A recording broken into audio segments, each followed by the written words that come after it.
Hey everyone, tonight we're going to dim the lights, perhaps even light a candle if you're feeling extra cozy, and journey back to a time when childhood was, well, let's just say different. You're about to step into the world of Victorian children, a world brimming with peculiar pastimes that might make your modern sensibilities do a double take. Imagine tiny hands, often grimy, engaging in pursuits that range from the sweetly innocent to the alarmingly dangerous. You probably won't survive this era with all your fingers and toes intact, let alone your emotional well-being. So before you get comfortable, take a moment to like the video and subscribe, but only if you genuinely enjoy what I do here. Let me know where you're listening from and what time it is for you right now in the comments. And if you're waiting for more bedtime history, hit that like and follow button so you don't miss out on the next exciting parts. Now dim the lights, maybe turn on a fan for that soft background hum, and let's ease into tonight's journey together. Your first glimpse into this bygone era begins right at home, where education, particularly for the more affluent, often unfolded. Homeschooling wasn't the Pinterest-perfect curated experience you might imagine today. Instead, it was a rigorous, often isolated affair, heavily reliant on rote memorization and strict discipline. You'd likely start your day with a governess, a figure who could be either a kind mentor or a stern taskmaster, depending on your luck and her temperament.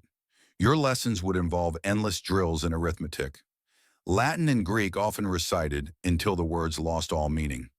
Imagine yourself sitting stiffly at a polished desk, quill scratching, while the scent of beeswax and old paper filled the air.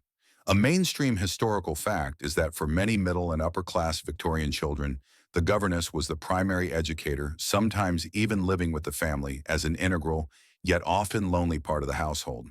But it wasn't all classical languages and sums. Oh no, the curriculum could get delightfully quirky.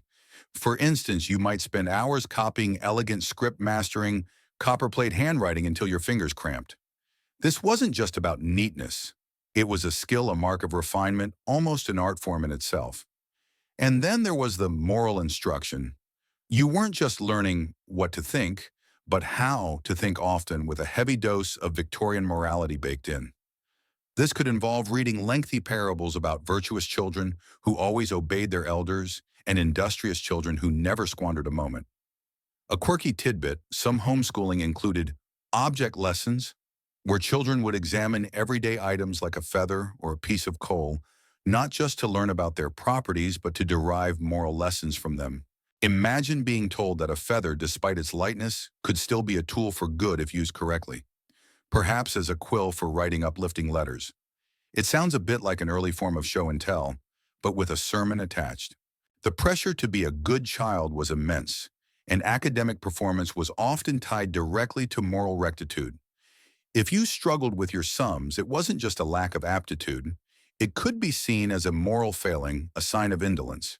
Historians still argue whether this pervasive moralizing in education truly fostered virtue or simply created a generation of highly anxious, rule-abiding children. You might be asked to memorize long poems, not for their beauty, but for the moral message embedded within, or to recite biblical passages daily. The emphasis was less on critical thinking and more on absorbing established truths. Your learning environment, even at home, could be quite sparse, designed for function rather than comfort. Hard chairs, plain wooden desks, and minimal distractions were the norm. Toys were often simple and instructional, intended to teach rather than merely entertain. Think wooden blocks for building, which subtly taught geometry, or simple abacuses for counting. If you were a girl, your lessons might also extend to domestic sciences, even if you had servants. Learning to manage a household sew and play a musical instrument were considered essential accomplishments for future wives and mothers. For boys, there might be early introductions to estate management, business ledgers, or practical skills like riding and shooting, depending on the family's standing. It wasn't just about academic knowledge. It was about preparing you for your predetermined role in society. And if you were struggling, well, remember the survive this reality check from earlier? Discipline could be swift and physical, a tap with a ruler on the knuckles, or perhaps a long, dreary period of solitary confinement in your room with nothing but your textbooks for company. Sleepy ASMR voice aside, the thought of being bored into submission is quite something. From the often stuffy confines of your home, you'd eventually graduate, or perhaps be sent directly to the more formalized setting of the Victorian schoolhouse. Forget brightly colored classrooms and comfortable chairs. These were utilitarian spaces designed for maximum efficiency and minimum fuss. You'd likely sit on hard benches at long shared desks, often in rooms that were poorly lit and inadequately heated, especially in winter. The air would hum with the drone of recitations and the rhythmic scratching of slates. A mainstream historical fact is that the Victorian era saw a significant expansion of schooling driven by various education acts aiming to provide at least basic literacy and numeracy to a broader segment of the population, particularly the working classes. Discipline in these institutions wasn't just strict. It was an art form, a symphony of corporal punishment and psychological coercion. The cane, the switch, and the ruler were not just tools, but extensions of the teacher's authority. You might witness a classmate being caned for a forgotten lesson or a whispered word, the sharp crack echoing through the room, a stark reminder to toe the line. But beyond the physical, there was the constant pressure of public shaming. Imagine being forced to wear a dunce cap standing in a corner, or even having to wear a sign proclaiming your misdeeds. A quirky tidbit, some schools employed a device called the backboard or straightboard, a wooden board strapped to a child's back to correct posture, sometimes for hours. It sounds less like education and more like medieval torture, all in the name of proper deportment. The curriculum itself was heavy on the three R's: reading, writing, and arithmetic. You'd spend hours painstakingly copying letters, forming perfect loops and strokes, or endlessly repeating multiplication tables until they were etched into your brain. Learning was largely by rote, a process of memorization and repetition rather than understanding. Historians still argue whether this rigid fact-based approach stifled creativity or effectively laid a foundational knowledge for a generation that would go on to build an empire. Perhaps it did a bit of both. You'd learn grammar by diagramming sentences, history by memorizing dates and monarchs, and geography by tracing maps with your finger until you could name every capital city. Religious instruction was omnipresent, often beginning and ending the school day. You'd learn scripture, hymns, and moral lessons that underscored the values of obedience, humility, and hard work. For working-class children, school was a brief interlude before they joined the labor force, so the focus was on practical skills and moral uprightness, preparing them for a life of honest toil. For the more fortunate, grammar schools and public schools, which confusingly were private in England, offered a more classical education, preparing boys for university and professions. Girls, even in formal schooling, often had a curriculum that leaned more towards accomplishments like needlework, drawing, and music alongside their academic studies. Imagine the sheer volume of children crammed into these classrooms. Class sizes could be enormous, with a single teacher attempting to manage dozens, sometimes even 100 of children of varying ages and abilities. The noise, the constant shuffling, the struggle for attention, it would have been a sensory overload. And yet amidst the strictures and the rote learning, there were moments of quiet camaraderie, shared glances of mischief, and perhaps even genuine breakthroughs of understanding. You might find solace in the shared experience of surviving another day under the watchful eye of the master or mistress. This wasn't a place for individual expression or innovative learning. It was a factory for conformity, churning out citizens ready to fit neatly into the cogs of Victorian society.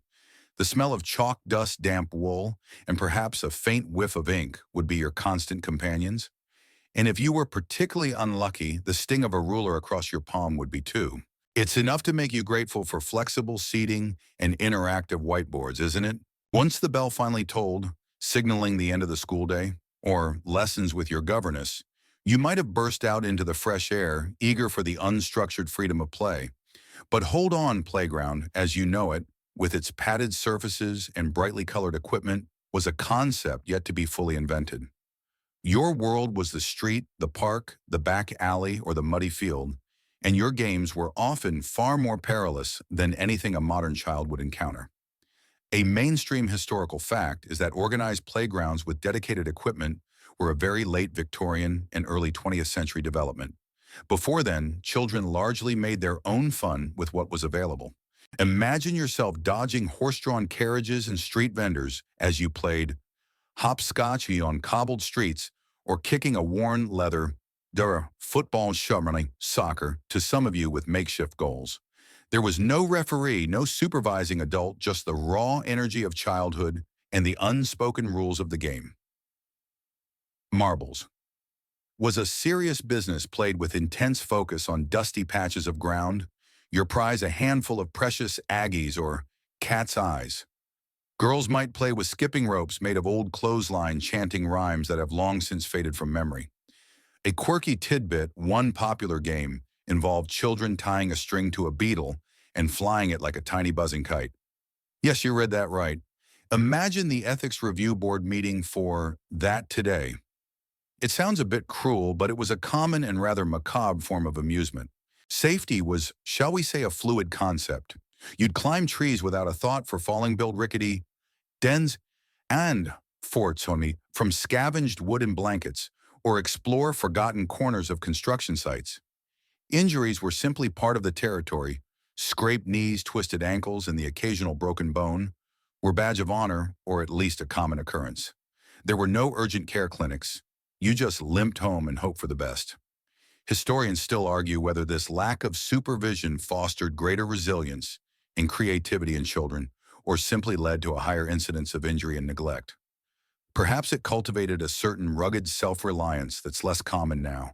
For the more adventurous games like kick the can or elaborate tag variations could spill across entire neighborhoods, involving dozens of children and intricate routes through backyards and over fences. If you live near water, you might spend hours by rivers or canals skimming stones, or even daring each other to swim often without proper instruction or awareness of currents.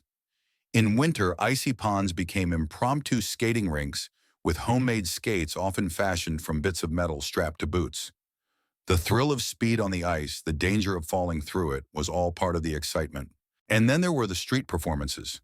You might gather around a messy Punch and Judy show, roaring with laughter at the slapstick violence, or watch a street acrobat tumble for pennies.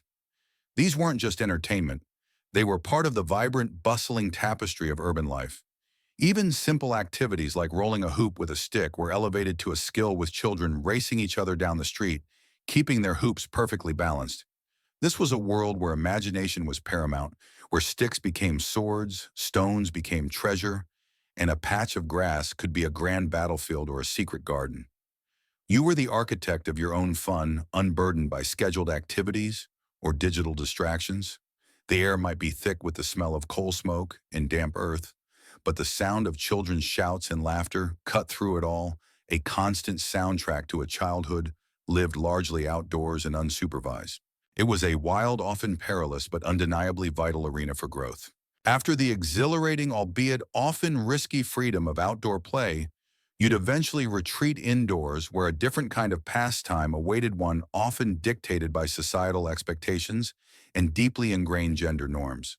This is where Dolzman and trains come into sharp focus, serving not just as playthings, but as miniature training grounds for future roles.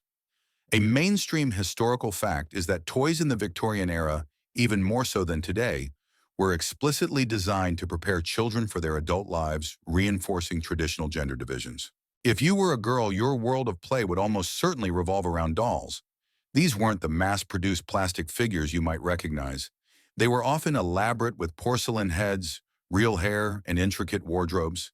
You'd spend hours dressing them, undressing them, arranging their tiny tea parties, and enacting domestic scenes. This wasn't just idle fun. It was a simulation of your future duties as a wife and mother. You'd learn to care for children, manage a tiny household, and entertain miniature guests. A quirky tidbit: some wealthier families even had specialized doll houses that were exact replicas of their own grand homes, complete with miniature furniture and tiny servants' quarters. Imagine the pressure of playing with a dollhouse that was a carbon copy of your actual home. It's like a tiny, tangible blueprint for your destiny. For boys, the equivalent was often the Dara toy train, or sets of tin soldiers. These toys encouraged a different kind of play: exploration, conquest, and the mastery of mechanical systems. You'd meticulously lay out tracks, arrange miniature stations, and push your locomotive across the floor, perhaps dreaming of distant lands and grand engineering feats. The tin soldiers, often meticulously painted, would be arranged in elaborate battle formations, preparing you in a symbolic sense for leadership strategy in the defense of the empire. Historians still argue whether these clearly delineated gendered toys were merely reflections of the society or active agents in shaping and entrenching those roles for future generations. It's a classic chicken and egg scenario, isn't it? Beyond these archetypes, other toys also subtly reinforce these roles. Girls might receive miniature sewing kits, tiny and tea sets, or small kitchen implements, all geared towards domestic skills. Boys, on the other hand, might have building blocks. Though these could be gender neutral to an extent, mechanical toys that wound up and moved, or even simplified versions of scientific instruments like telescopes or microscopes. The emphasis was on practical application and understanding how things worked for boys, and nurturing and creativity within the domestic sphere for girls. Of course, not all play was so strictly segregated. Many simpler games like What Cup and Ball, Jacob's Ladder, or Dominoes could be enjoyed by both sexes. Card games were popular, and for the very young, rattles and simple wooden animals, were common.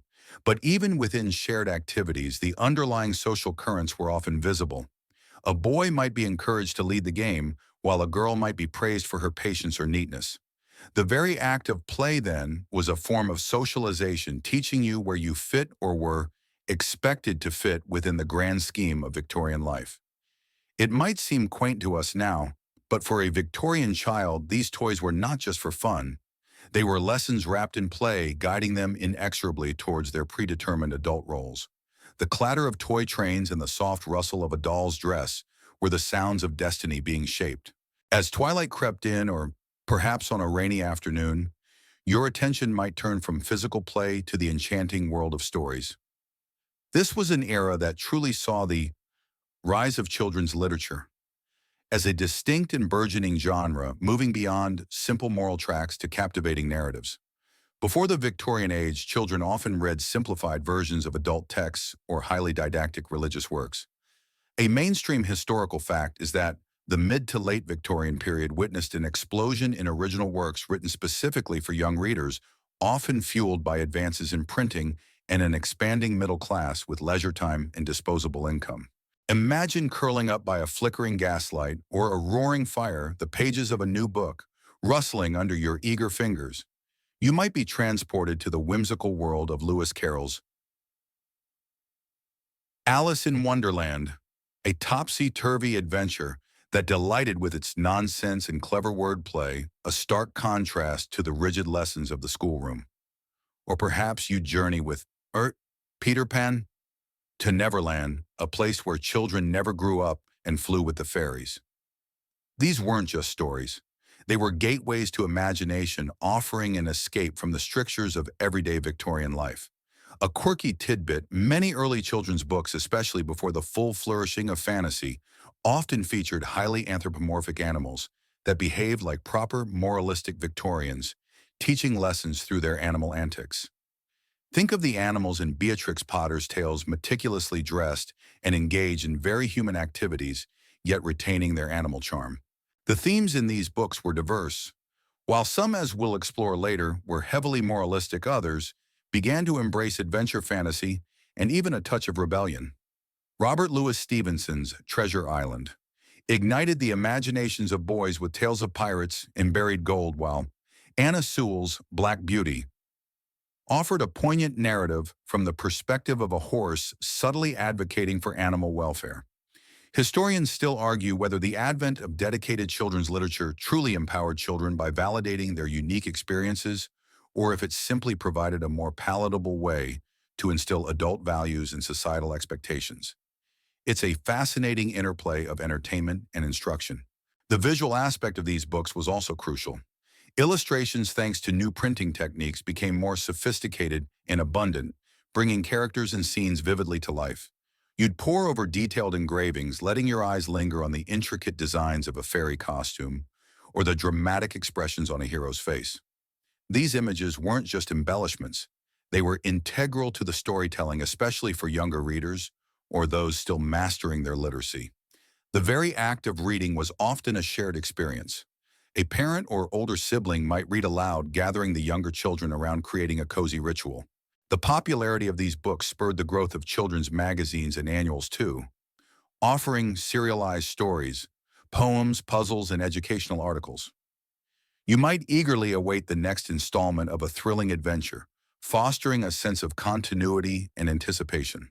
The language, though, often more formal than modern children's books, was crafted to be engaging, introducing you to rich vocabulary and complex sentence structures in an enjoyable way. So while your days might have been filled with lessons and chores, the pages of a well-loved book offered a secret passage to worlds beyond your wildest dreams, a silent conversation with characters who understood your unspoken hopes and fears. It was a golden age for young readers, truly. While the grand adventures of Alice and Peter Pan captivated many, a significant portion of Victorian children's literature, particularly in its earlier phases, leaned heavily into moral tales and cautionary rhymes. These weren't just stories. They were sermons in narrative form designed to sculpt your character and guide you onto the straight and narrow path, often through rather frightening examples. A mainstream historical fact is that many early Victorian children's books were explicitly didactic, aiming to instill virtues like obedience, piety, honesty, and industry, often using fear as a powerful motivator. Imagine being read a story about a disobedient child who wanders off and meets a terrible fate, or a lazy child who comes to ruin. These weren't subtle hints. They were stark, often melodramatic warnings. You'd encounter protagonists who were rewarded for their diligence and piety, and antagonists who suffered grim consequences for their naughtiness. The message was, clear, behave, or else. A quirky tidbit, some cautionary tales went to truly bizarre lengths, featuring children who literally turned into animals due to their bad habits, or whose physical ailments were direct punishments for moral failings. For example, a child who told lies might find their tongue swelling, or one who was gluttonous might suffer from an inexplicable illness.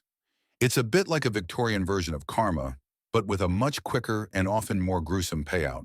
These narratives were often accompanied by equally stern illustrations depicting the virtuous child with a halo-like glow and the wicked child with a sinister scowl, sometimes surrounded by the very consequences of their actions. The rhymes, too, were designed for memorization, their sing-song quality making the lessons stick in your young mind. Idle hands are the devil's playground wasn't just a proverb, it was the very fabric of many narratives, warning against idleness and encouraging productive activity. Historians still argue whether the psychological impact of such intense moralizing created resilient, upright citizens or fostered a deep-seated anxiety and fear of transgression in young minds. It's a delicate balance between guidance and genuine terror. The stories often reflected the specific anxieties and values of the era. Tales of children dying young due to illness or accident were common, serving as reminders of mortality and the importance of preparing one's soul. Emphasis was placed on respect for elders, the sanctity of the family, and devotion to God.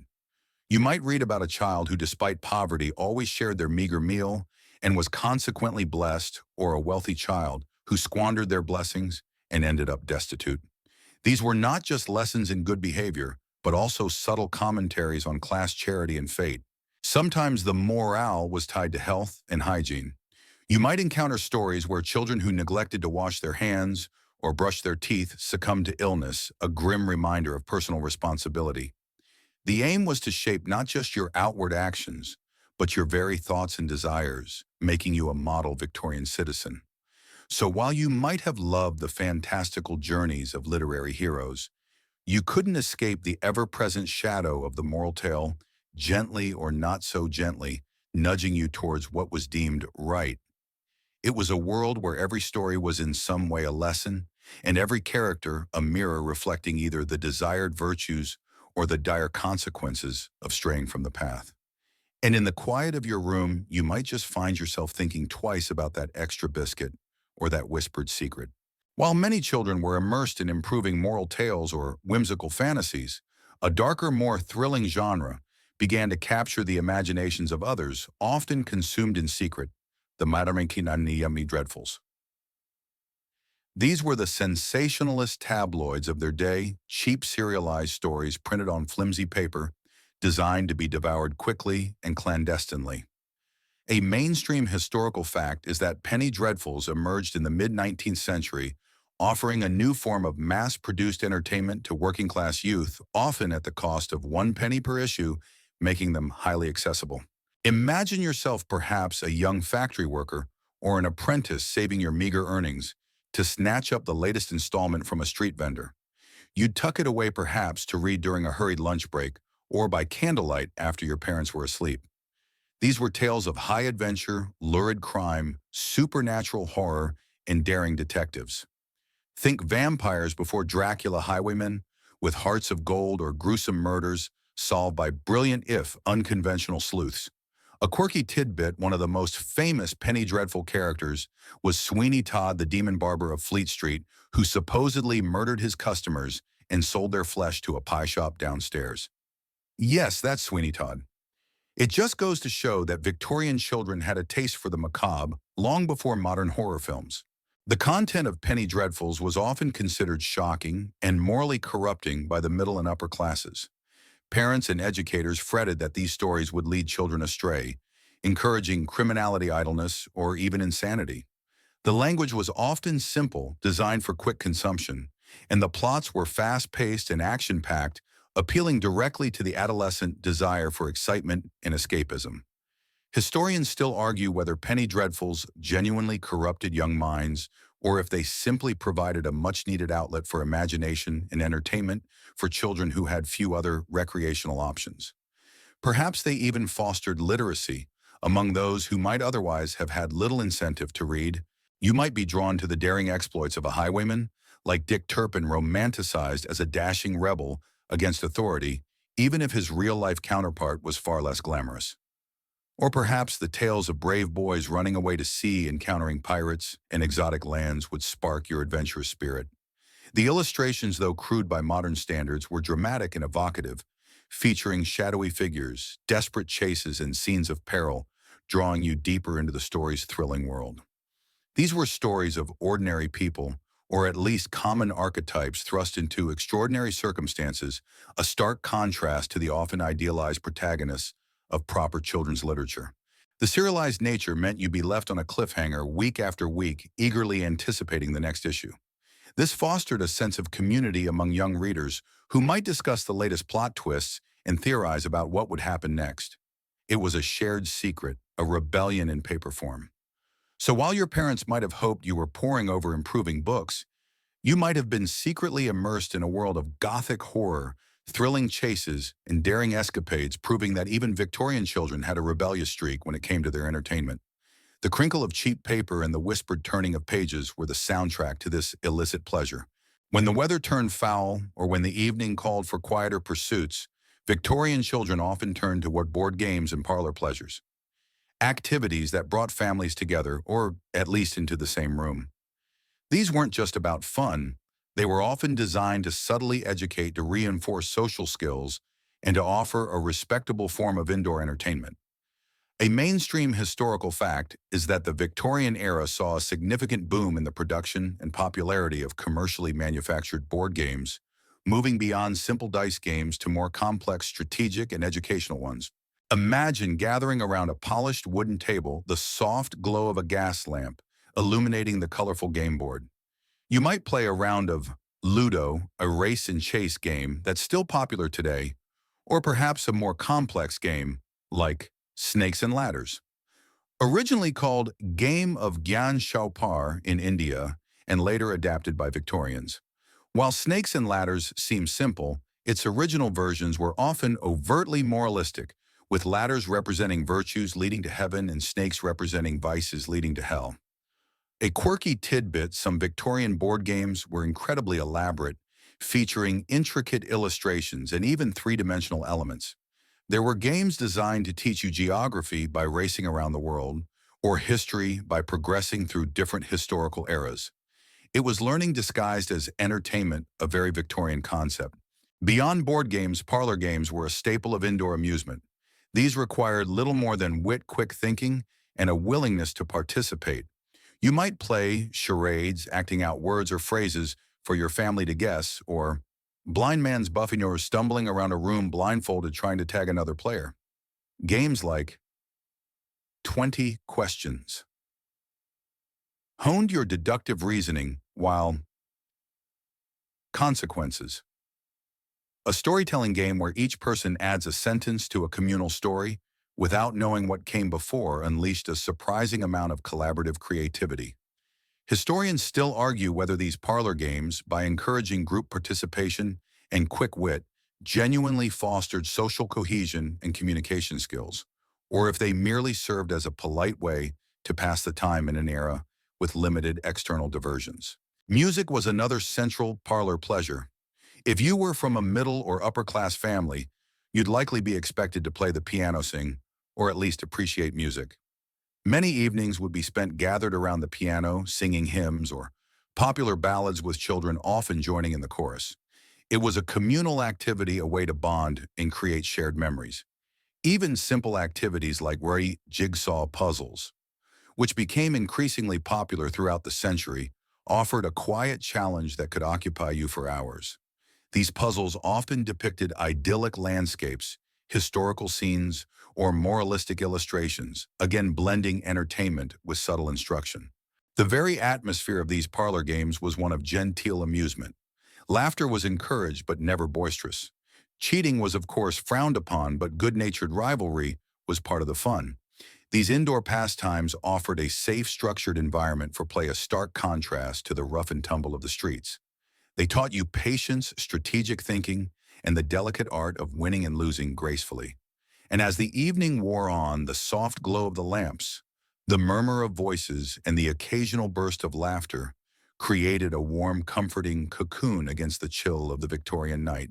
As the Victorian era progressed and technology slowly began to weave its magic into daily life, children were among the first to be captivated by new forms of visual wonder. Before the advent of modern cinema, the flickering images of Surrey or magic lanterns provided a mesmerizing spectacle, an early ancestor to the movies you stream today. A mainstream historical fact is that the magic lantern, a device that projected images painted on glass slides onto a wall or screen, was a popular form of entertainment and education from the 17th century well into the early 20th century, reaching its peak in the Victorian era. Imagine sitting in a darkened room, perhaps a parlor or a school hall, the air thick with anticipation. Suddenly, a beam of light cuts through the gloom, and a vibrant image appears on the wall, seemingly out of nowhere. These weren't static pictures. Skilled lanternists could create movement by using multiple slides or clever mechanical contraptions. You might watch a ghost appear and disappear, a figure grow larger or smaller, or even a simple story unfold, frame by frame. A quirky tidbit, some magic lantern shows specialized in dissolving views, where one image would slowly fade into another, creating a remarkably smooth transition that audiences found utterly enchanting, almost magical. It was a special effect worthy of awe, especially in a world without digital trickery. The subjects projected by magic lanterns were incredibly diverse. You might be treated to educational lectures illustrated with geographical scenes or historical events. Or perhaps you'd witness a dramatic retelling of a moral tale, complete with angels and devils. But for children, the true magic lay in the fantastical fairy tales brought to life, comical scenes, or thrilling adventures. The lanternist would often provide a live narration, adding sound effects and voices, turning the projection into a full-blown theatrical experience. Historians still argue whether these early forms of projected entertainment, by captivating the imagination with moving images, stimulated visual literacy, or simply provided a passive form of escapism from the realities of Victorian life. The flickering light and the sense of wonder it evoked were powerful. For many children, it was their first encounter with moving pictures, a glimpse into a world where images could tell stories and transport them to far-off lands without ever leaving their seats. These shows were often held at home for wealthier families with their own lanterns, or in public halls and schools for larger audiences. The atmosphere was one of shared wonder, gasps of delight, and excited whispers. It wasn't just about seeing the image. It was about the communal experience of being transported together. As the century drew to a close, the magic lantern paved the way for even more sophisticated inventions. The very late Victorian period began to see the very earliest forms of color cinematography, with inventors like the Lumiere brothers developing projectors that could show sequences of photographs in rapid succession, creating true motion pictures. While these early films were often short silent and showed mundane scenes like a train arriving at a station or workers leaving a factory, they hinted at the cinematic revolution to come. For a Victorian child, catching a glimpse of such a moving photograph would have been an absolutely astounding, almost unbelievable experience. It was the dawn of a new era of visual storytelling, a mesmerizing prelude to the silver screen that would soon dominate entertainment. Beyond the more common pastimes, many Victorian children found companionship and endless fascination in the world of pet keeping. This wasn't always about fluffy kittens and playful puppies, though those certainly existed. Pet keeping in the Victorian era had its own peculiar charms, and at times some rather surprising choices of animal companions. A mainstream historical fact is that the Victorian era saw a significant rise in pet ownership across social classes, reflecting an increased sentimentality towards animals and a growing leisure culture that allowed for their care. Imagine your delight at acquiring a tiny chirping canary in an ornate cage or the quiet companionship of a goldfish in a glass bowl. Dogs, of course, were popular, ranging from pampered lap dogs for the wealthy to loyal working companions on farms. Cats, though perhaps viewed with a bit more superstition, were also cherished for their mouse-catching abilities and independent charm. But then things get a little wilder. A quirky tidbit, it wasn't uncommon for Victorian children, particularly those from adventurous or well-traveled families, to keep exotic pets like monkeys, parrots, or even small reptiles. Imagine having a monkey scampering around your nursery or a parrot squawking learned phrases from its perch. It certainly adds a layer of unexpected chaos to the prim Victorian household. This love for exotic animals was fueled by Britain's vast colonial empire, which brought all manner of creatures back to the motherland. Zoos were also gaining popularity, inspiring a fascination with the animal kingdom that spilled over into private homes.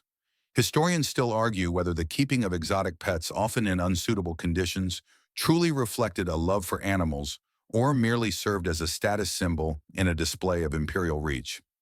It's a complex ethical question even for today. Beyond the more unusual choices, smaller, more manageable creatures were common. Rabbits and guinea pigs were popular for their gentleness and ease of care, often housed in hutches in the garden. For boys with a scientific bent, collecting insects or wand butterflies and pinning them in display cases was a common, if somewhat morbid, hobby. You might spend hours carefully cataloging your specimens, learning about their life cycles and habitats, effectively becoming a junior naturalist. This blend of scientific inquiry and personal fascination speaks to a broader Victorian interest in the natural world. The care of pets, whether common or exotic, instilled a sense of responsibility. You would be tasked with feeding, cleaning, and generally looking after your animal companion. It taught you about life cycles, empathy, and the consequences of neglect. Of course, the lifespan of some of these pets, particularly the more unusual ones, might have been quite short due to inadequate knowledge of their needs or simply the harsh realities of the era. But for the time they shared, a Victorian child and their pet, be it a loyal terrier or a chattering parakeet, formed a unique bond, offering comfort, entertainment, and a quiet sense of devotion in a world that often demanded strict adherence to rules. The soft purr of a cat, the gentle nuzzle of a dog, or the bright flash of a bird's feathers provided a small, wild corner in a highly structured life. While some Victorian children indulged in elaborate toys and exotic pets, for a vast segment of the population, childhood was far from a realm of idyllic play. Instead, it was dominated by the stark realities of child labor, a pervasive and often brutal system that pulled young hands into factories, mines, and workshops. A mainstream historical fact is that, throughout much of the Victorian era, child labor was widespread across various industries, particularly among working-class families who relied on the meager incomes of their children for survival. Imagine yourself, perhaps as young as 5 or 6, waking before dawn, not for school or play, but to trudge to a noisy, dangerous factory. The air would be thick with dust or fumes, the machinery roaring, and the hours impossibly long. You might be a scavenger crawling under fast-moving looms in textile mills to pick up loose cotton, risking life and limb to avoid entanglement in the monstrous gears. Or perhaps a piecer, joining broken threads, your tiny fingers nimble enough for the delicate work. A quirky tidbit, some children were employed as drawers in mines, pulling heavy carts of coal through narrow dark tunnels, often on their hands and knees, with chains strapped around their waists. It sounds like a scene from a nightmare, but for countless children it was their daily existence. The reasons for child labor were grimly practical. Families were large wages, for adults were low, and every penny counted. A child's small earnings, even if just a few shillings a week, could mean the difference between starvation and survival for an entire family. There was also a prevailing belief among some employers that children were more malleable, cheaper to employ, and better suited for certain tasks due to their small size. Historians still argue whether the slow phasing out of child labor was primarily due to humanitarian outcry and legislative reform, or if it was an inevitable consequence of technological advancements that made brute child strength less necessary. It was likely a complex interplay of both factors. The conditions were appalling. 12 to 14-hour workdays were common 6 days a week. There were few, if any, safety regulations leading to horrific accidents, lost limbs, crushed bones, and even death. The constant noise could lead to deafness, the dust to respiratory illnesses, and the lack of sunlight and proper nutrition to stunted growth and deformities. You'd likely be constantly tired, hungry, and covered in grime, with little time or energy for anything resembling childhood. Sundays might offer a brief respite, perhaps, a chance to attend a ragged school for a few hours of basic education, but then it was back to the grind. This brutal reality stood in stark contrast to the pampered lives of the upper-class children, a chasm that defined much of Victorian society. While some children played with dolls and toy trains, others faced the relentless whir of industrial machinery, their small bodies forced into roles far beyond their years. The laughter of a child in a garden was miles away from the hacking cough of a child in a coal mine. It was a harsh, unforgiving world for these young laborers, a testament to the immense social inequalities of the era. The constant ache in your limbs and the pervasive sense of weariness were your daily companions. While the children of the affluent were busy with governesses and grand toy houses, a vast and vibrant counterculture of childhood thrived on the grimy, bustling thoroughfares of Victorian cities.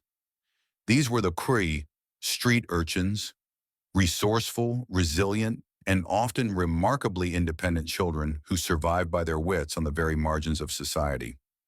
A mainstream historical fact is that large numbers of children lived and worked on the streets of Victorian cities, especially London, forming distinct subcultures with their own codes and means of survival. Imagine yourself as one of them, perhaps orphaned or simply sent out by a desperate family to earn a few coins. Your home might be a cardboard box in an alley, a shared space under a bridge, or a doorway offering meager shelter from the elements. Hunger would be a constant companion, a dull ache that propelled your every action. You'd develop a keen eye for opportunity, learning to spot a dropped coin, a discarded apple core, or a potential customer from 100 yards away. A quirky tidbit, many street urchins develop specialized cries or chants to advertise their wares or services, like the piercing call of the watercress girl or the rhythmic chant of the match seller. These distinctive sounds were a part of the city's sonic tapestry, a unique form of urban communication. Your days would be a relentless cycle of hustling. You might be a crossing sweeper, brushing away mud for pedestrians in the hope of a penny, or a boot black, shining shoes with surprising speed and skill. Perhaps you'd become a newsboy, shouting headlines with a voice far too old for your years, or a flower seller, offering wilted posies to indifferent passers-by. Every interaction was a negotiation, every glance a calculation of risk and reward.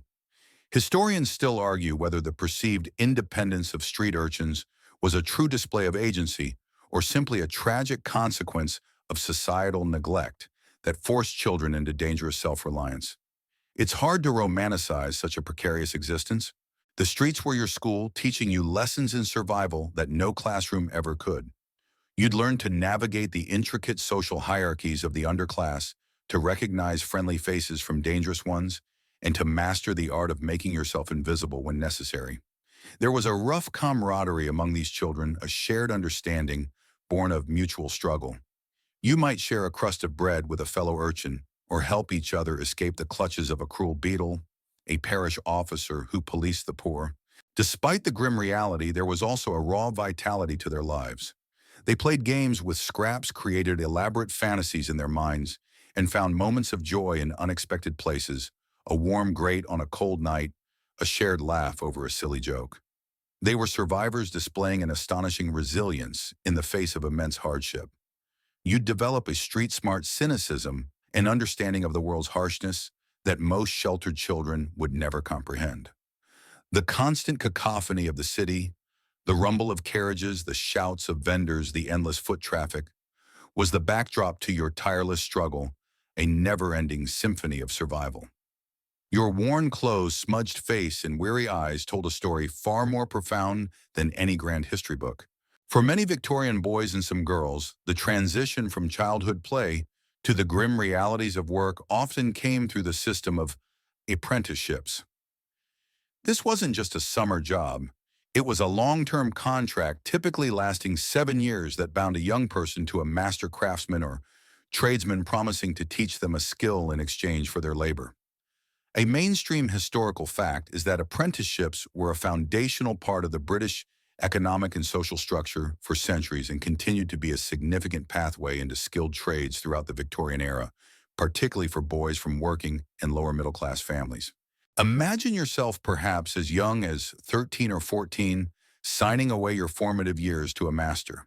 The terms of the indenture would be strict. You'd live with the master's family, work long hours, and in return you'd receive food, lodging, basic education if any, and instruction in a specific trade, be it carpentry, tailoring, printing, or blacksmithing. This wasn't a choice. It was often a necessity, a pathway to avoid the dire poverty of unskilled labor. A quirky tidbit, the indenture contract sometimes explicitly forbade the apprentice from engaging in fornication, matrimony, or card playing, highlighting the moral strictures and control the master had over the apprentice's entire life. It was less like modern vocational training and more like a period of indentured servitude, albeit with the promise of a future skill. The quality of an apprenticeship varied wildly. A good master might be a patient teacher, ensuring you learned the intricacies of the craft and treated you as part of his extended household. A bad master, however, could be cruel, exploitative, and neglectful, essentially using you as cheap labor with little genuine instruction.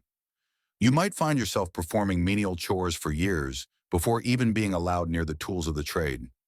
The hours were often as long as those in factories and the work physically demanding. Historians still argue whether the apprenticeship system, despite its harshness, truly provided a valuable and accessible route to skilled employment for working-class youth, or if it was primarily a system that exploited cheap labor under the guise of education. It likely depended heavily on the specific master and trade. You'd learn by doing, by watching, and by endless repetition. The scent of wood shavings, hot metal, or fresh ink would become the smell of your daily existence. Your hands, once perhaps nimble for marbles, would slowly harden and strengthen, learning the precise movements required for your chosen craft. There was a sense of progression, a tangible path towards becoming a journeyman, and eventually, if you were fortunate and skilled, a master craftsman yourself. This offered a degree of social mobility that was rare for many working-class children. Despite the hardships, there was often a genuine pride in learning a skill, in becoming proficient at something tangible. The process of transforming raw materials into finished products, of mastering a complex trade, offered a deep sense of accomplishment. And as the years passed, you'd gradually gain more responsibility, your youthful eagerness slowly morphing into the steady competence of a skilled worker. The sound of the hammer on the anvil, the whir of the lathe, or the rhythmic snipping of shears were not just noises. They were the sounds of your future taking shape one arduous day at a time. If the structured, if often demanding life of an apprentice wasn't your path, then for countless Victorian children, the relentless rhythm of the factory floors became their entire world. This was the beating heart of industrial Britain, a place of immense noise, ceaseless motion, and pervasive danger, where tiny hands were deemed perfectly suited for the intricate, repetitive tasks demanded by new machinery. A mainstream historical fact is that children, due to their small stature and perceived docility, were a significant component of the workforce in textile mills, pottery factories, and other industries throughout the early to mid-Victorian period, before major factory acts brought about more stringent regulations. Imagine stepping into a vast cavernous building, the air thick with lint coal dust or the acrid smell of chemicals. The cacophony would be overwhelming, the clatter and whir of hundreds of looms, the hiss of steam engines, the metallic clang of machinery. You'd be assigned a task often mind-numbingly repetitive that required little skill but constant vigilance. Perhaps you were a doffer in a spinning mill, swiftly replacing bobbins of yarn before the machines could stop, or a tenter keeping watch over multiple spindles mending broken threads with astonishing speed. A quirky tidbit: in potteries, children as young as 6 or 7 were employed as scourers, inhaling fine silica dust as they brushed glaze off newly fired pots, a task known to cause devastating lung diseases, like silicosis, grimly nicknamed potter's rot. It truly was a job that cost you your health, sometimes your life, for a pittance. The hours were brutal, often 12 to 14 hours a day, 6 days a week with meager breaks. Fatigue was a constant companion, leading to inevitable lapses in attention that could have catastrophic consequences. Fingers, hands, and even entire limbs could be caught and crushed by unguarded machinery. The floor might be slick with oil, the lighting poor, and the supervision often minimal or worse, abusive. Historians still argue whether the efficiency gained by employing child labor truly contributed to Britain's industrial dominance, or if the long-term societal and human costs far outweighed any short-term economic benefits. It's a sobering debate about progress at any price. You'd stand for most of your shift, your small body aching, your eyes burning. The heat in some factories, particularly textile mills, could be oppressive, especially during summer. There was little joy, little laughter, just the relentless mechanical demand of the machines. Sundays offered a brief reprieve, perhaps a visit to a local church or a quick wash, but the shadow of Monday morning always loomed. For many children, this was their entire world, from early morning until late evening, year after year. The conditions in these factories eventually led to public outcry, and the passing of various factory acts, which gradually limited the hours children could work, raised the minimum age for employment, and mandated some basic safety improvements. But for a significant portion of the Victorian child population, these reforms came too late. Their childhoods were consumed by the grinding gears and the endless din of industry, their bodies and spirits worn down by the sheer physical demands and pervasive danger. The rhythmic pounding of the machinery would become ingrained in your very being, a grim soundtrack to a childhood lost to the relentless pursuit of profit. Beyond the grimy factories, another particularly harrowing occupation awaited some of the smallest and most vulnerable Victorian children, that of the one chimney sweep.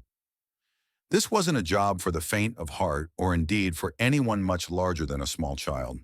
The narrow, twisting flues of Victorian chimneys demanded tiny bodies, making climbing boys, and less commonly girls, an unfortunate necessity for many homeowners. A mainstream historical fact is that climbing boys, as they were known, were widely employed as chimney sweeps from the 18th century well into the mid-19th century, enduring incredibly harsh and dangerous conditions. Imagine yourself, perhaps as young as 4 or 5, being forced up a dark, soot-filled chimney. The air would be thick with fine coal dust, choking you with every breath. You'd claw your way up, knees and elbows, scraping against the rough brickwork, your skin raw and bleeding. The fear of getting stuck, of being unable to breathe, would be a constant chilling companion. The master sweep, often a cruel figure, might even light a small fire beneath you to encourage you to keep moving if you hesitated. A quirky tidbit: to prevent them from becoming trapped, climbing boys were often stripped naked to minimize friction, their cries echoing unheard from within the sooty confines. This sounds like something out of a Dickensian nightmare, but it was a grim reality for these children. The dangers were manifold. Beyond the immediate risk of suffocation or getting wedged in a flue, the long-term health consequences were devastating. Constant exposure to soot led to respiratory diseases, lung cancer, and a particularly gruesome condition known as chimney sweep's cancer, or soot wart, a form of scrotal cancer. Their growth was often stunted due to malnutrition, and the physical demands, and their bodies were permanently scarred by cuts, burns, and abrasions. Historians still argue whether the slow abolition of climbing boys was primarily driven by humanitarian crusades and growing public awareness, or if it was ultimately the advent of mechanical sweeping brushes that rendered their horrific labor obsolete, it was likely a combination of moral outrage and technological progress. Your days would begin before dawn, often sleeping rough or in the master sweep's cold, damp cellar. You'd spend hours scaling multiple chimneys emerging blackened from head to toe, your eyes stinging from the soot. The constant hunger and the cold were ever-present realities. You'd learn to navigate the intricate network of flues within houses, often finding secret passages or forgotten nooks. The silence inside the chimney, broken only by your own strained breathing, would be punctuated by the booming shouts of the master from below. Despite the profound hardship, a strange camaraderie sometimes formed among these boys, a shared understanding of their grim fate. They might swap stories in hushed tones or share a stolen crust of bread. But mostly it was a solitary, terrifying existence, marked by the ever-present threat of a fall, a blockage, or simply the slow, insidious poisoning of the soot. The image of a small, grimy face peering out from a rooftop silhouetted against the dawn sky became a haunting symbol of Victorian child exploitation. Their small, sooty hands cleaned the hearths of the wealthy, while their own lives were slowly choked by the very dust they cleared. If the chimney sweep's plight highlighted the dangers of coal soot, then the story of the matchstick girls illuminated the insidious perils of a seemingly innocuous everyday item. This particular industry, vital for household convenience, exposed young female workers to a truly horrifying industrial disease, leaving them disfigured and suffering.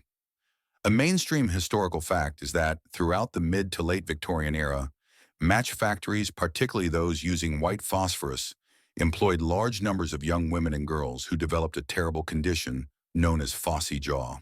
Imagine yourself a young girl, perhaps barely into your teens, working long hours in a match factory. The air would be thick with the sweet, sickly smell of phosphorus clinging to your clothes and hair. Your job might involve dipping wooden splints into the chemical mixture or packaging the finished matches into small boxes. It seems harmless enough, doesn't it? But white phosphorus, the key ingredient, was a potent toxin.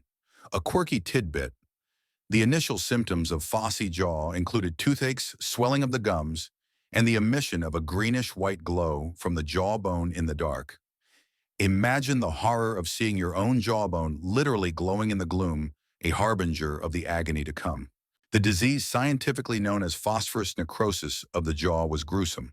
The phosphorus fumes attack the jawbone, causing it to decay and rot away, leading to excruciating pain, disfigurement, and often death. Operations to remove the decaying bone were common, leaving victims with grotesque facial deformities and difficulty speaking or eating. Despite the known dangers, factory owners often dismissed the illness as a result of poor hygiene or pre-existing conditions, refusing to take responsibility or implement safer alternatives. Historians still argue whether the eventual ban of white phosphorus in matches was a triumph of early labor activism and public pressure, or if it was simply a shift to safer, equally effective alternatives that made the horrific human cost unnecessary. It's a testament to the slow, painful progress of worker rights. Your daily routine would be relentless, with little ventilation in the factories and a constant exposure to the fumes. The wages were low and the work monotonous. Many girls started young, driven by poverty to contribute to their family's income, unaware of the terrifying price they might pay. The thought of a future of pain and disfigurement must have hung over them like a silent, invisible threat.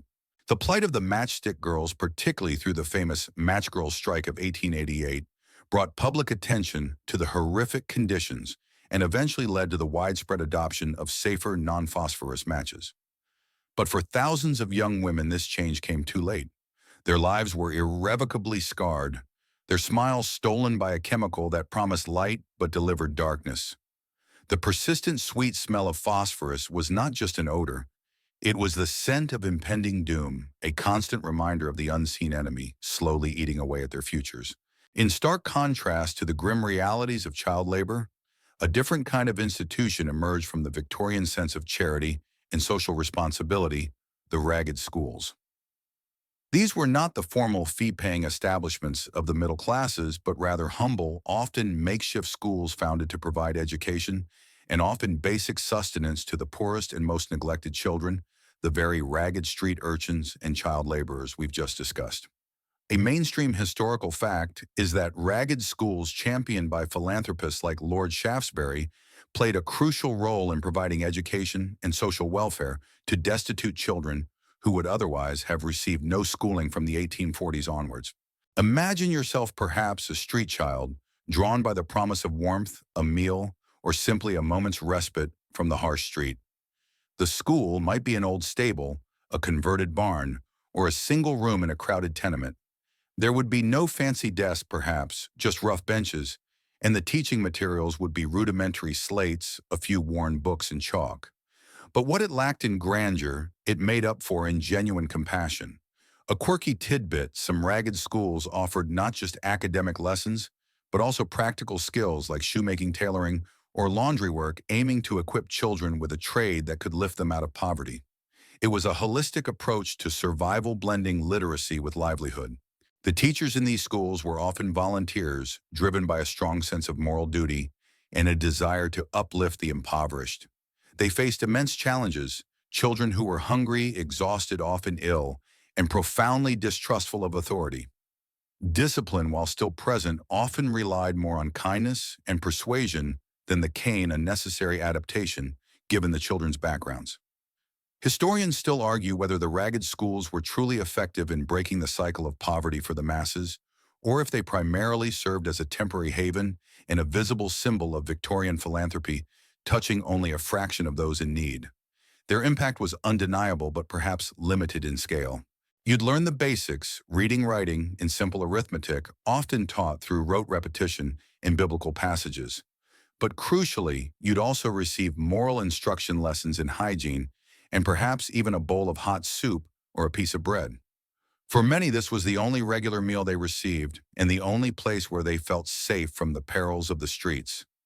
The atmosphere, despite the poverty, could be one of hope, a small island of order in a chaotic world. The ragged schools offered a glimmer of possibility, a chance to escape the endless cycle of destitution. They provided a space where a child, however dirty or ill-fed, was treated with a degree of dignity and offered the tools for a better future. The very act of attending was a small rebellion against the despair of your circumstances, a testament to the enduring human desire for knowledge and betterment. The sounds in a ragged school would be a mixture of whispered lessons, the scratching of slates, and perhaps the low rumble of hungry stomachs, all punctuated by the quiet determination of children trying to learn. If the ragged schools offered a beacon of hope for some of the poorest children, the reality for countless others was far grimmer, defined by the stark institutional confines of the workhouse or the often austere environment of the orphanage. These were the last resorts for the destitute, the orphan, or the abandoned places designed for deterrence and strict discipline rather than nurturing care. A mainstream historical fact is that the New Poor Law of 1834 established a system of workhouses across Britain intended to make receiving aid less desirable than self-sufficiency, often resulting in incredibly harsh conditions for inmates, including children. Imagine yourself perhaps having lost your parents to disease or accident, or simply being too poor for your family to support. You'd be admitted to the workhouse, a massive, forbidding edifice, often surrounded by high walls. Immediately, you'd be separated from any remaining family members. Parents from children, siblings from each other. A brutal severing of familial bonds deemed necessary for order. Your own clothes would be taken replaced by a coarse, ill-fitting uniform. A quirky tidbit: workhouse children were often deliberately given tasteless, monotonous food like gruel or watery broth, not just due to poverty, but as a deliberate measure to deter people from seeking aid there. It was food designed to keep you alive, but never to truly nourish or comfort. Life in the workhouse was characterized by a rigid routine, hard labor, and harsh discipline. Children were expected to contribute to the running of the institution, performing tasks like picking oakum, unraveling old ropestone, breaking, or cleaning. Education was minimal, often focusing solely on religious instruction and basic literacy. Punishments for minor infractions could be severe, ranging from solitary confinement to physical beatings. Historians still argue whether the workhouse system, despite its demonstrable cruelty, effectively managed poverty and prevented widespread destitution, or if it merely compounded suffering and stifled any chance of social mobility for its inmates. It's a dark chapter in social welfare history. Orphanages, while often run by charities or religious organizations, rather than the state, could also be austere environments. While some were genuinely benevolent, providing care and education, others were little more than holding pens overcrowded and understaffed. Discipline was strict, personal affection was scarce, and individuality was discouraged. You'd learn to be quiet, obedient, and to blend in, as standing out often invited unwanted attention or punishment. The emphasis was often on preparing children for domestic service or manual labor, reinforcing existing class structures. The constant sense of deprivation, the lack of privacy, and the absence of familial warmth would leave an indelible mark.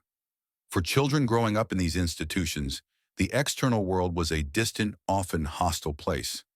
They were the forgotten ones, removed from sight and mind, their childhoods, a bleak cycle of labor and control. The echoing footsteps in empty corridors, the clatter of tin plates at mealtimes, and the muffled cries of other children were the sounds that defined your institutional existence. There was little room for dreams, only the stark reality of survival within a system designed to crush the spirit. If the ragged schools offered a beacon of hope for some of the poorest children, the reality for countless others was far grimmer, defined by the stark institutional confines of the mush workhouse, or the often austere environment of the orphanage. These were the last resorts for the destitute, the orphan, or the abandoned places, designed for deterrence and strict discipline rather than nurturing care. A mainstream historical fact is that the New Poor Law of 1834 established a system of workhouses across Britain intended to make receiving aid less desirable than self-sufficiency, often resulting in incredibly harsh conditions for inmates, including children. Imagine yourself perhaps having lost your parents to disease or accident, or simply being too poor for your family to support. You'd be admitted to the workhouse, a massive, forbidding edifice often surrounded by high walls. Immediately, you'd be separated from any remaining family members, parents from children, siblings from each other, a brutal severing of familial bonds deemed necessary for order. Your own clothes would be taken, replaced by a coarse, ill-fitting uniform. A quirky tidbit: workhouse children were often deliberately given tasteless, monotonous food, like gruel or watery broth, not just due to poverty, but as a deliberate measure to deter people from seeking aid there. It was food designed to keep you alive, but never to truly nourish or comfort. Life in the workhouse was characterized by a rigid routine, hard labor, and harsh discipline. Children were expected to contribute to the running of the institution, performing tasks like picking oakum, unraveling old ropestone, breaking, or cleaning.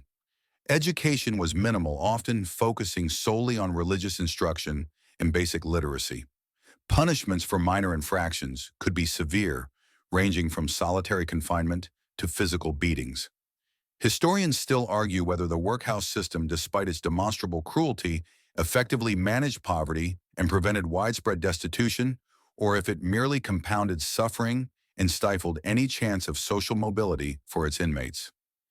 It's a dark chapter in social welfare history. Orphanages, while often run by charities or religious organizations, rather than the state, could also be austere environments. While some were genuinely benevolent, providing care and education, others were little more than holding pens, overcrowded and understaffed. Discipline was strict, personal affection was scarce, and individuality was discouraged. You'd learn to be quiet, obedient, and to blend in, as standing out often invited unwanted attention or punishment. The emphasis was often on preparing children for domestic service or manual labor, reinforcing existing class structures. The constant sense of deprivation, the lack of privacy, and the absence of familial warmth would leave an indelible mark. For children growing up in these institutions, the external world was a distant, often hostile place. They were the forgotten ones, removed from sight and mind, their childhoods, a bleak cycle of labor and control. The echoing footsteps in empty corridors, the clatter of tin plates at mealtimes, and the muffled cries of other children were the sounds that defined your institutional existence. There was little room for dreams, only the stark reality of survival within a system designed to crush the spirit. In a world without modern medicine or comprehensive public health systems, Victorian children, regardless of social class, lived under the constant shadow of childhood illnesses and quack cures. Disease was an ever-present threat, a silent reaper that claimed countless young lives, and the remedies available were often more bizarre than beneficial. A mainstream historical fact is that infant and child mortality rates were alarmingly high throughout the Victorian era, with diseases like scarlet fever, diphtheria, measles, and tuberculosis devastating families and communities. Imagine the pervasive fear that gripped parents as epidemics swept through towns and cities. A cough could escalate into consumption tuberculosis, a rash into deadly scarlet fever, and a sore throat into diphtheria. These diseases, for which there were no vaccines or antibiotics, ravaged entire families and children, with their developing immune systems, were particularly vulnerable. The air itself seemed to carry menace. A quirky tidbit, one popular yet utterly useless cure for almost any ailment, including childhood diseases, was the use of laudanum. It's an opium-based tincture. It was widely available over the counter and often given to crying babies to quiet them, effectively sedating them, but doing nothing to address the underlying illness, and often leading to addiction or overdose. Imagine your parents giving you a powerful opiate just to get some peace and quiet. When faced with illness, desperate parents often turn to a bewildering array of home remedies and the services of quack doctors. These charlatans peddled dubious elixirs and miracle cures, often containing harmful substances like mercury, lead, or, as mentioned, copious amounts of opium. You might be subjected to vile-tasting tonics, strange poultices, or even a visit from someone claiming to have a magical cure, all born from a desperate hope for relief. Historians still argue whether the widespread use of such ineffective and often dangerous remedies prolonged suffering, or if they at times offered a placebo effect that brought some comfort in a hopeless situation. The lack of scientific understanding often meant that even well-meaning treatments were ineffective or actively harmful. The hygiene practices of the era, particularly in crowded urban areas, exacerbated the spread of disease. Poor sanitation, contaminated water, and overcrowded housing created breeding grounds for infections. You'd witness illness constantly in your family, among your neighbors, and on the streets. Children often bore the brunt of these conditions, their small bodies succumbing with heartbreaking frequency. For the sick child, days would be spent in bed, perhaps in a stuffy, poorly ventilated room, with little more than a bowl of broth and the watchful, anxious eyes of your family. There was no hospital visit for most, no specialized pediatric care. It was a matter of survival, often determined by the strength of your own constitution and the prayers of your loved ones.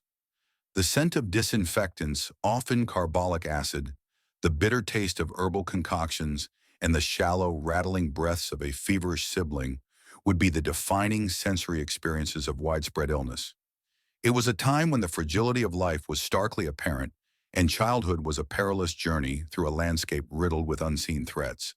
Given the constant presence of illness and the high mortality rates we just discussed, it's perhaps unsurprising that mourning rituals and child death were a tragically common and deeply ingrained aspect of Victorian life. For families across all social strata, the loss of a child was an agonizing yet frequently experienced reality, leading to elaborate and deeply symbolic customs surrounding grief. A mainstream historical fact is that child mortality rates remained exceptionally high throughout much of the 19th century, with estimates suggesting that up to half of all children might not survive to adulthood, making the death of a child a common, albeit devastating occurrence for many families. Imagine the profound silence that would descend upon your home when a sibling or young friend succumbed to illness. The immediate aftermath was often characterized by a flurry of activity, yet cloaked in a heavy pallor of grief. Windows would be draped in black mirrors covered, and clocks stopped at the moment of death, all symbolic gestures to halt time and acknowledge the profound rupture in the family's life. If you were a child experiencing this, you'd be exposed to death in a way that is far removed from modern sensibilities. You might see the body laid out at home, or even participate in the somber preparation. A quirky tidbit to commemorate deceased children: some Victorian families commissioned photographs of their dead children, sometimes posed as if sleeping, or even with living family members. While unsettling to modern eyes, these post-mortem photographs were a way to preserve a final, tangible memory of a life cut tragically short. The period of mourning was strictly observed, particularly for the bereaved mother. You'd see your mother and often other female relatives dressed in elaborate black crepe dresses, sometimes for years as a public display of their grief. Your own clothing might also be subdued, signaling the family's loss. Toys and personal effects of the deceased child might be carefully put away, preserved as sacred relics. Historians still argue whether the elaborate and prolonged Victorian mourning rituals were a healthy outlet for grief, or if they sometimes trapped individuals, particularly women, in a prolonged state of sorrow that inhibited recovery.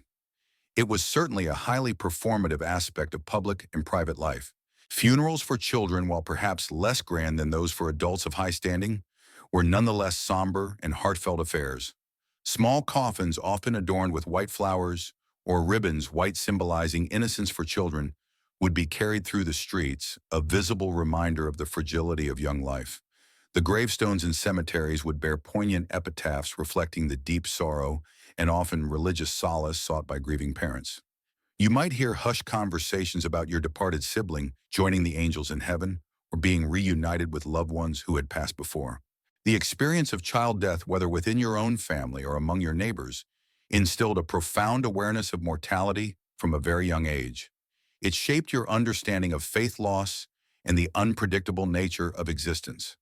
The quiet whispers, the rustle of black fabric, the scent of funeral flowers, and the ever-present sense of a missing presence would become etched into your memory, a testament to a childhood lived with loss as a constant, if painful, companion.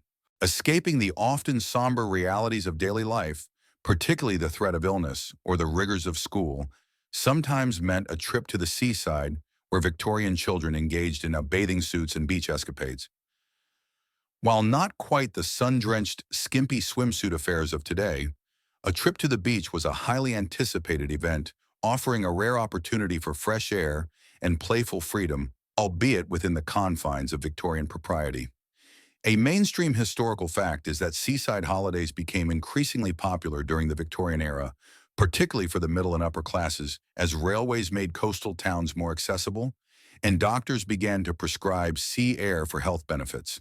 Imagine arriving at a bustling seaside town, the air alive with the cries of gulls and the faint smell of salt. Your bathing suit would be a far cry from modern swimwear. For girls, it was typically a voluminous, dark wool dress or tunic worn over trousers, often with a matching cap. For boys, it might be a striped, full-body suit with short legs and sleeves. The aim was modesty, covering as much skin as possible, not to show it off. A quirky tidbit to maintain modesty and allow for private changing, many Victorian beaches featured bathing machines, wheeled huts that would be pulled into the water, allowing bathers to descend directly into the sea from inside, completely shielded from public view. It sounds incredibly cumbersome, but it ensured decorum even in the waves. Once you were bathed, the beach offered a wealth of simple pleasures. You'd spend hours building elaborate sand castles, complete with intricate moats and towers, perhaps decorating them with seashells and pebbles. The thrill of digging in the wet sand, feeling the cool grit beneath your fingers, was immense. Collecting shells, discovering crabs in rock pools, and simply paddling in the shallows were endlessly entertaining. The fresh sea air itself was considered a tonic, a cure for the stuffy air of the city. Historians still argue whether the growing popularity of seaside holidays genuinely improved the health of Victorian children, or if the health benefits were more perceived than real, given the rudimentary understanding of germ theory at the time. Beyond the water, the beachfront offered other amusements. You might take a donkey ride along the shore or purchase a simple toy from a vendor. Perhaps you'd watch Punch and Judy shows performed right on the sand, or listen to the lively tunes of a brass band on the promenade. The atmosphere was one of joyful release, a temporary escape from the strictures of daily life. Even something as simple as tasting the salty spray on your lips or feeling the wind whip through your hair was a novel and exhilarating experience. Despite the restrictive clothing and the quaint customs, the essence of a beach day for a Victorian child was the same as it is today: the boundless joy of the sea, the simple pleasure of sand beneath your toes, and the rare opportunity for uninhibited play. The rhythmic crash of the waves, the laughter of children carried on the breeze, and the distant call of vendors created a unique symphony of summer. a precious memory to carry back to the often drab routine of home. While the seaside offered coastal delights for many Victorian children, especially those outside the bustling urban centers, their leisure and play were deeply intertwined with the rhythms and opportunities of the countryside. Country pursuits and rural rights offered a different kind of childhood, one shaped by nature, seasonal cycles, and traditional activities that often blended work and play. A mainstream historical fact is that for the majority of Victorian children living in rural areas, life revolved around agricultural cycles, and their play often incorporated elements of their environment in future work. Imagine yourself growing up surrounded by rolling fields, winding rivers, and ancient woods. Your playground was vast and wild. You'd spend hours exploring nature, building dens in the undergrowth, climbing trees with unparalleled agility, or tracking small animals through the woods. The seasons dictated your activities in spring, searching for birds' nests, often just to observe, but sometimes sadly to collect eggs. In summer, picking berries and wildflowers. In autumn, gathering nuts and fallen leaves. And in winter, perhaps, sliding on frozen ponds or building snow forts. A quirky tidbit, a common pastime for country boys, was bird nesting, which involved finding and collecting birds' eggs. While viewed as a harmless hobby at the time, it obviously had a significant impact on bird populations and is now considered environmentally destructive. It highlights a very different relationship with nature than we hold today. Your toys would often be homemade, fashioned from natural materials found around you. A stick could be a sword, a branch, a fishing rod, and a hollowed-out gourd, a bowl. You'd learn practical skills alongside your play, how to identify different trees and plants, how to track animals, and perhaps even how to set a snare, though this was often for subsistence, not just sport. Historians still argue whether this close connection to nature and self-sufficiency fostered a more robust and resilient childhood, or if it merely reflected the lack of structured opportunities and the necessity of children contributing to household survival. It's a nostalgic view, but perhaps also a somewhat romanticized one. Country children often participated in traditional village fetes, fairs, and harvest festivals. These were rare but joyous occasions, offering games, simple rides, and communal celebrations after the hard work of the harvest. You might participate in sack races, climb a greasy pole for a prize, or simply marvel at the sight of traveling performers. These events provided a vital break from the routine and fostered a strong sense of community. Activities like fishing in local streams, swimming in secluded swimming holes, often without supervision, leading to accidents or simply wandering. The lanes and byways were common. Boys might help with light farm chores, while girls often assisted with gardening or foraging. The lines between work and play were frequently blurred, as practical skills were often learned through informal engagement with adult activities. The sounds of the countryside, bird song, the rustle of leaves, the distant lowing of cattle, and the occasional laughter of children, formed a tranquil soundtrack to a childhood deeply rooted in the land. It was a life of simple pleasures, constant outdoor exposure, and an intimate understanding of the natural world, a stark contrast to the urban sprawl. Moving back to the urban landscape for the more fortunate Victorian children, particularly those from middle and upper-class families, education extended beyond the classroom into the realm of pastimes, museums, and educational outings. The Victorian era was a time of immense scientific and cultural curiosity, and public institutions began to flourish, offering new avenues for learning and enrichment outside of formal schooling. A mainstream historical fact is that the mid to late Victorian period saw the establishment and popularization of many public museums, art galleries, and libraries, often with the explicit aim of educating and improving the populace, including children. Imagine a grand day out to a magnificent purpose-built museum, perhaps the South Kensington Museum, which would later become the Victoria and Albert Museum and the Science Museum. You'd enter towering halls filled with wonders, dinosaur skeletons looming overhead, ancient Egyptian mummies preserved in glass cases, or gleaming steam engines demonstrating the marvels of engineering. This wasn't just about passive observation. These institutions were designed to inspire awe and intellectual curiosity. You might spend hours sketching artifacts trying to decipher hieroglyphs or marveling at intricate taxidermy displays. A quirky tidbit, some museums, particularly natural history ones, encourage children to collect and bring in their own specimens like fossils or rare insects, which might even be added to the museum's collection. Imagine the thrill of contributing to a public institution at such a young age, even if it was just a particularly interesting beetle. These outings were often seen as vital for a child's intellectual and moral development. They provided tangible examples of the world's history, the wonders of nature, and the triumphs of human ingenuity. A visit to an art gallery would expose you to classical paintings and sculptures, cultivating an appreciation for beauty and aesthetics. Libraries, too, were becoming more accessible, allowing children to delve into a vast world of books beyond their personal collections or school curricula. Historians still argue whether these educational outings truly fostered independent critical thinking, or if they primarily reinforced a particular curated view of knowledge and empire, serving as a subtle form of cultural indoctrination. The atmosphere in these museums, while perhaps less interactive than modern children's museums, was nonetheless one of quiet excitement and discovery.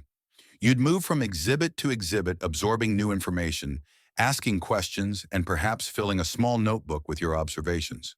For boys, there might be a particular fascination with scientific instruments or industrial machinery.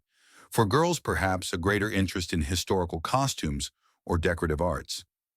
These visits were often a family affair, with parents guiding their children through the exhibits, explaining concepts, and sharing their own knowledge. Beyond the grand museums, smaller, more local excursions offered similar learning opportunities.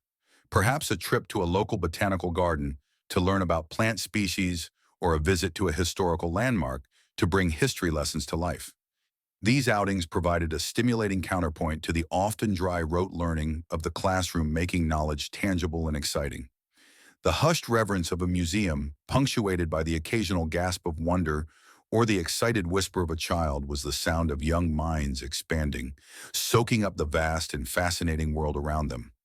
It was a privileged one that offered a window into the wonders of the past and the possibilities of the future. While museums offered edifying experiences, Victorian children also delighted in more overtly thrilling and sometimes questionable forms of public entertainment: spectacles, circuses, and freak shows. These were grand, sensational events designed to amaze and sometimes shock, drawing crowds from all social classes and offering a stark contrast to the polite parlor games or improving literature. A mainstream historical fact is that circuses became hugely popular mass entertainment in the 19th century, evolving from equestrian displays to include acrobats, clowns, and exotic animals, while freak shows were a common, albeit ethically dubious, part of fairs and traveling shows. Imagine the sheer excitement of entering a vast canvas tent or a grand hall, the air thick with the smell of sawdust animals and roasted nuts. The circus chirp would explode with color and sound, glittering costumes, the roar of lions, the trumpeting of elephants, and the joyous, chaotic music of a brass band. You'd gasp at the daring trapeze artists soaring through the air, their movements seemingly defying gravity. The clowns, with their painted faces and exaggerated antics, would elicit peals of laughter, perhaps a welcome release from the era's general solemnity.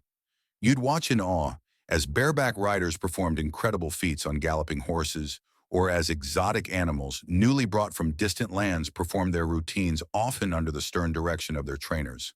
A quirky tidbit: some Victorian circuses featured human curiosities or freaks alongside the animal acts, though these were more commonly the main attraction of separate freak shows. Imagine seeing a bearded lady or a giant advertised alongside the elephants.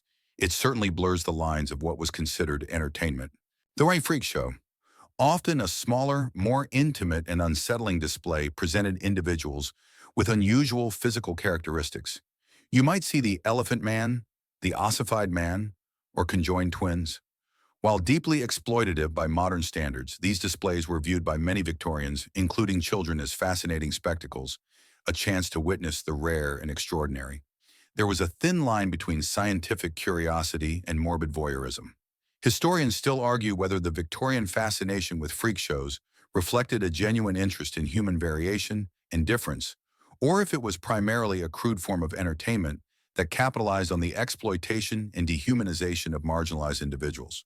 It's a very uncomfortable truth from the past. Beyond the big top, various other spectacles captured attention. Traveling shows might feature conjurers performing astounding magic tricks or mesmerists demonstrating hypnotism. Public executions, though less common as the century progressed, still drew morbid crowds, and while not suitable for young children, older boys might sneak a peek.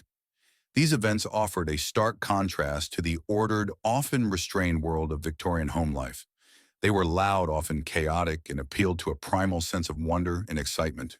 For a child, these spectacles were unforgettable. They offered a glimpse into worlds of daring exoticism and the utterly extraordinary, pushing the boundaries of what was considered normal. The roar of the crowd, the smell of popcorn, the gasp of astonishment, and the shiver of fright were the sensory hallmarks of these unforgettable, if sometimes ethically challenging, Victorian pastimes. It was a time when the spectacle itself was the star, and the boundaries of entertainment were far wider and often more shocking than they are today. As the Victorian era matured, a groundbreaking new technology began to capture life with an unprecedented fidelity. Photography. What started as a cumbersome, expensive process gradually became more accessible, allowing families to immortalize moments and capture the fleeting essence of childhood in a way never before possible. This new gaze on youth offered both treasured keepsakes and occasionally rather poignant or even unsettling insights into Victorian life. A mainstream historical fact is that photography invented in the 1830s became increasingly popular and affordable for the middle classes by the latter half of the 19th century, transforming the way people documented their lives and families. Imagine the anticipation of a family portrait. Unlike today's instantaneous selfies, this was a serious affair. You'd be dressed in your finest clothes, ushered into a photographer's studio, often filled with elaborate backdrops, painted scenes of gardens or classical ruins, and artificial props like potted palms or velvet chairs. Then came the challenge, holding perfectly still for several seconds, sometimes even a minute, as the camera captured your image. Any slight movement would result in a blurry ghost. A quirky tidbit: because exposure times were so long restless, children were sometimes held in place by hidden clamps or even by their mothers draped in black fabric to blend into the background. Imagine your mother looking like a shadowy ghost holding you perfectly still so the photograph wouldn't blur. It sounds like a scene from a Gothic novel, but it was a common, if bizarre, practice. The resulting photographs, often sepia-toned or black and white, offered a profound new way to preserve memories. You'd see your own serious, unsmiling face. Smiles were rare in early photography due to the long exposure times, or perhaps a stiff group portrait of your siblings. For parents, these images were priceless, especially given the high rates of child mortality. They were tangible proof of a child's existence, a visual record to cherish even after they were gone. Historians still argue whether the advent of photography truly captured the real Victorian childhood, or if the formal posed nature of early portraits presented an idealized or artificial image of youth, hiding the daily realities of play and hardship. Beyond formal portraits, photography also began to capture more informal moments, though these were rarer and technically more challenging. You might see images of children playing with their toys, dressed in their Sunday best for an outing, or even posed with their beloved pets. These candid shots, however fleeting, offered a glimpse into the everyday lives and emotions of Victorian children. The emergence of cabinet cards and carte de visite, smaller affordable prints that could be exchanged with friends and family, further popularized the medium.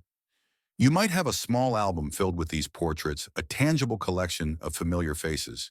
The very act of being photographed, with its rituals and demands for stillness, was a unique experience for a Victorian child. It was a moment of being seen, of being documented for posterity, a silent acknowledgement of your place within the family unit and the wider world.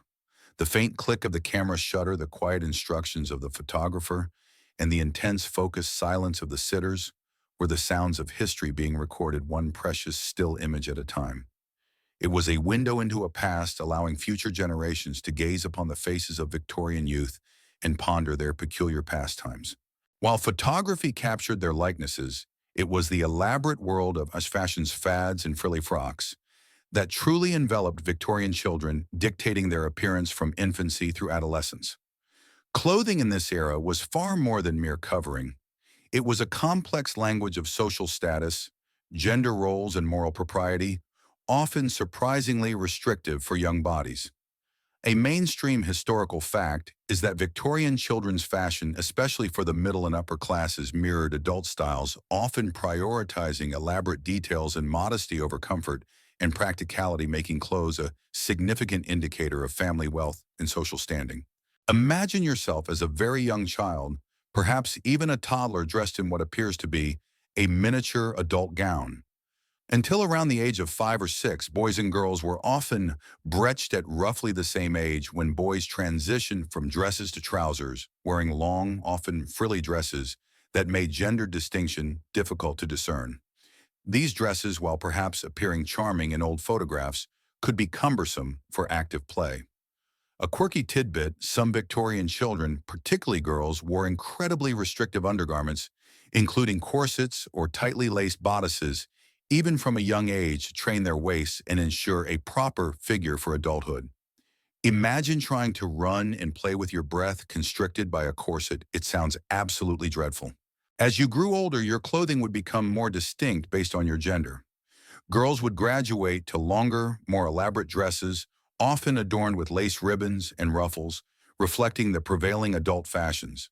These might include bustles for older girls, intricate pleats, and multiple layers of petticoats, making movement difficult and play often messy. Your hair would likely be long, perhaps styled in ringlets or braids, and often topped with a bonnet or hair ribbons.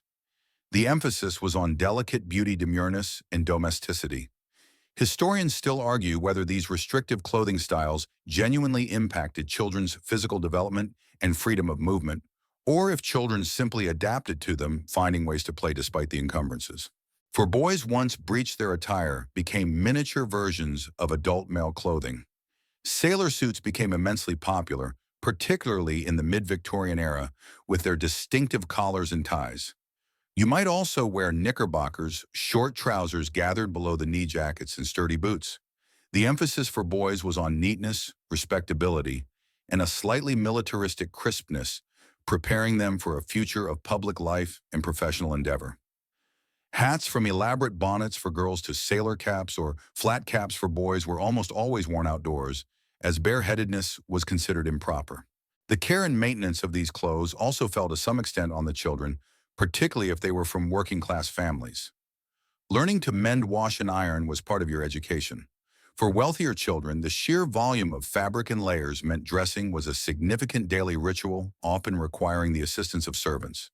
The rustle of petticoats, the stiff feel of starched collars, and the tight pinch of new shoes were constant reminders of the sartorial demands of the Victorian age. Your clothes weren't just what you wore, they were who you were, or at least who society expected you to be. Beyond the confines of restrictive clothing and the rigors of school, one universal pleasure united Victorian children across the social spectrum: food and feasting. While the abundance and quality varied dramatically between the classes, the fundamental joys of a sweet treat, a hearty meal, or a special celebration were shared by all, albeit experienced very differently. A mainstream historical fact is that the Victorian era saw significant changes in diet and food availability driven by industrialization and global trade, but nutritional disparities between rich and poor remain stark. Imagine your daily meals. If you were from a working-class family, your diet would be heavily reliant on staples like bread, potatoes, and perhaps a small amount of cheese or salted meat washed down with weak tea. Fresh fruit and vegetables might be rare luxuries depending on the season and your location. You'd likely eat to live, prioritizing calories and sustenance over flavor or variety. A warm meal, however simple, was a treasured comfort against the cold and the weariness of labor. A quirky tidbit, a common cheap snack for working-class children was penny licks, small glass dishes of ice cream, which were licked clean and then reused for the next customer without being washed. Imagine the sheer volume of germs passed around in such a system. It certainly adds a layer of unexpected risk to a simple treat. For middle and upper class children, the dining table was a place of abundance and ritual. Meals were often elaborate affairs featuring multiple courses, roasted meats, fresh produce, and an array of baked goods. You might be served porridge for breakfast, a substantial lunch with hot joints and puddings, and a formal dinner in the evening. Meal times were also lessons in etiquette, where you'd learn the proper use of cutlery, table manners, and polite conversation.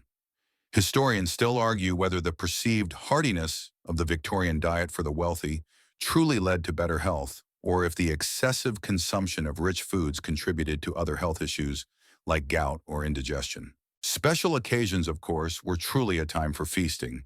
Christmas was a highlight with roasted turkeys or geese plum, puddings remembered to stir in a silver coin for luck, and an array of cakes and sweets. Birthdays, though perhaps not celebrated with the extravagant parties of today, would often feature a special cake and perhaps a few small gifts. Sweets, though expensive, were highly coveted. You might receive a stick of rock from the seaside, a bag of boiled sweets, or perhaps some hard candy. The very act of unwrapping a piece of chocolate, still a relatively new luxury, would have been a moment of pure bliss. The smell of baking bread, the aroma of a Sunday roast, or the sweet scent of a freshly made tart were potent sensory memories for Victorian children. Even a simple biscuit shared with a friend or a secret piece of fruit snuck from a pantry could be a moment of profound joy. Food wasn't just fuel, it was comfort, celebration, and a stark reminder of the vast inequalities that defined Victorian society. The clatter of cutlery on fine china in one home and the silent gnawing of a crust of bread in another told vastly different stories of childhood.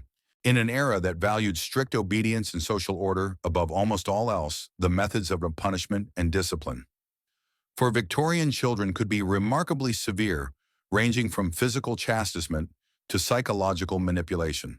The prevailing belief was that children needed to be broken of their will, their inherent sinfulness rooted out to ensure they grew into morally upright and productive adults.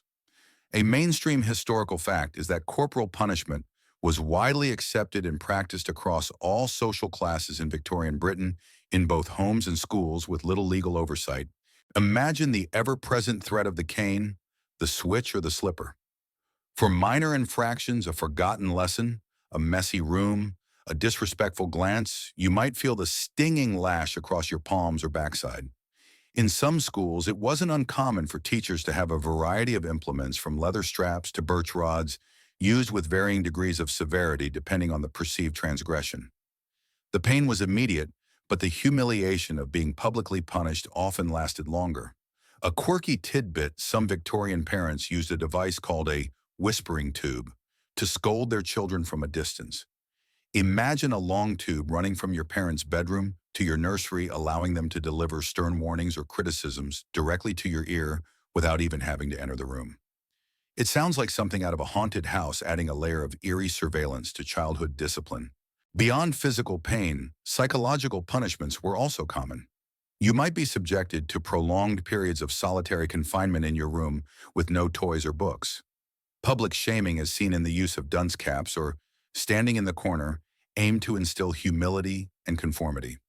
The silent treatment or the withdrawal of affection could be even more devastating than a physical blow, leaving a child feeling utterly isolated and unworthy. Historians still argue whether such harsh and frequent discipline truly fostered moral character and obedience, or if it instead bred resentment, fear, and a tendency toward deception in children, forcing them to hide their true thoughts and feelings. For more serious misdeeds, or for children deemed incorrigible, the threat of reformatories or industrial schools loomed large.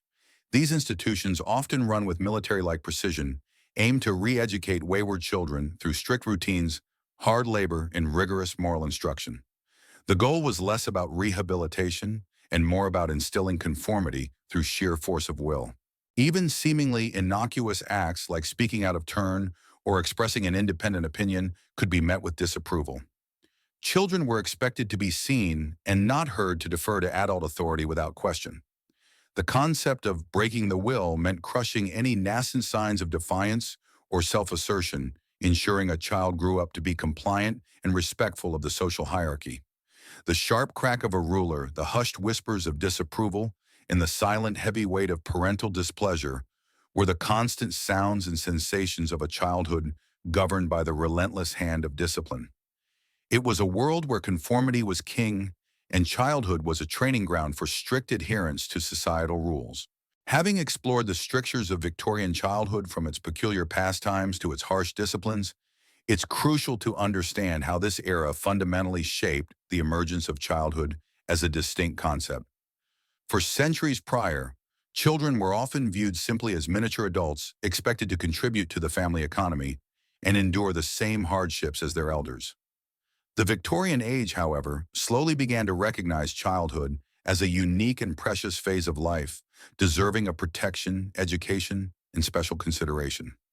A mainstream historical fact is that the Victorian era, particularly from the mid-19th century onwards, saw a gradual shift in societal attitudes, moving away from viewing children as small adults and towards recognizing them as a distinct group with specific needs and vulnerabilities.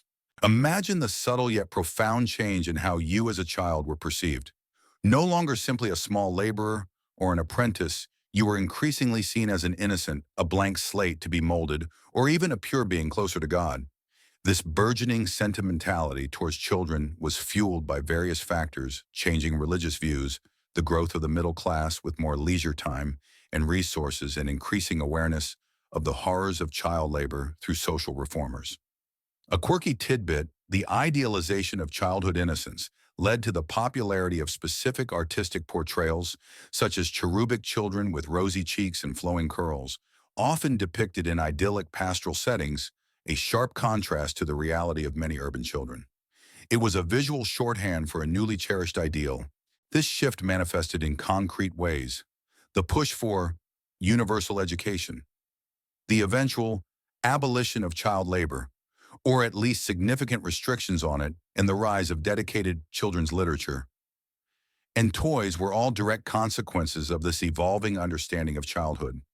Organizations dedicated to the welfare of children began to emerge, advocating for their protection from abuse and neglect. You might see the creation of orphanages, though, as we've discussed, these varied greatly in quality, and the establishment of preventive societies aimed at rescuing children from harmful environments.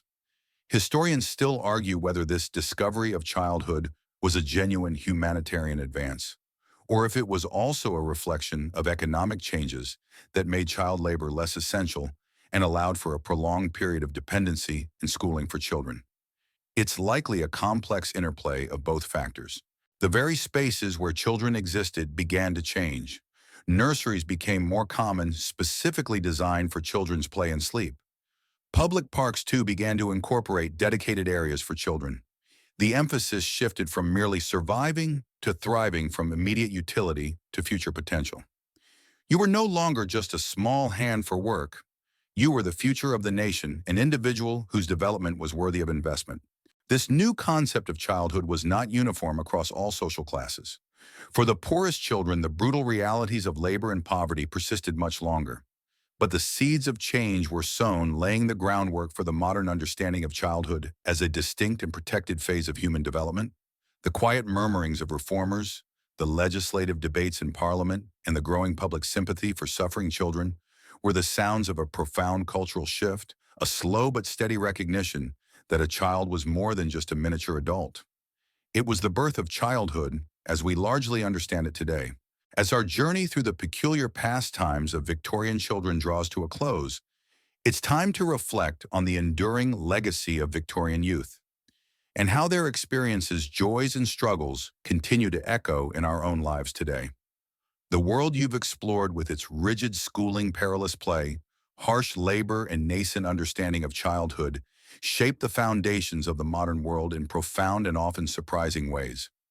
A mainstream historical fact is that many of the social reforms, educational systems, and even popular cultural elements of our present day have direct roots in the Victorian era's evolving attitudes towards children. Imagine looking around your own life now. The very concept of compulsory schooling, designed to ensure basic literacy for all, is a direct inheritance from Victorian educational reforms. The idea of a childhood as a protected period free from labor, a time for play and learning, stems from the tireless work of Victorian reformers and the gradual shift in the societal attitudes. You might recognize echoes of their toys in your own childhood: the building blocks, the simple dolls, the early forms of board games that have evolved but never truly disappeared. A quirky tidbit, the beloved Christmas traditions we cherish today, from Santa Claus to decorated trees and elaborate gift-giving, were largely popularized and standardized during the Victorian era, turning a once minor holiday into a central celebration focused on children. So that festive joy you feel each December, you can thank a Victorian child for helping to solidify it. The challenges faced by Victorian children, particularly the stark inequalities between rich and poor, led to social movements and legislation that continue to influence welfare policies and child protection laws globally. The public outcry over child labor, the fight for safer working conditions, and the recognition of children's vulnerability laid the groundwork for modern labor laws and human rights. Historians still argue whether the Victorian era's emphasis on moral discipline and hard work produced a generation uniquely suited for empire building, or if it sowed the seeds of rebellion and social change that would flower in subsequent centuries. Perhaps it created both. You can see their influence in the stories you read, the very idea of children's literature as a distinct genre, the enduring popularity of characters like Alice or Peter Pan. Even the way we photograph children, seeking to capture their innocence and joy, carries a thread back to those early posed studio portraits. The sensory details we've touched upon, the smell of coal smoke, the taste of simple sweets, the sound of street cries, are glimpses into a past that shaped the present. So as you drift off, consider the resilience of those Victorian children. They navigated a world far tougher than our own in many respects, yet they found joy in simple pleasures, forged bonds of friendship, and adapted with remarkable spirit. Their peculiar pastimes, whether innocent or harrowing, were the fabric of their lives, and in understanding them, you gain a deeper appreciation for the journey of childhood itself, from its earliest, sometimes brutal beginnings, to the cherished, protected state we largely know today. Their legacy is not just in dusty history books, but in the very fabric of your own childhood experience. Sweet dreams.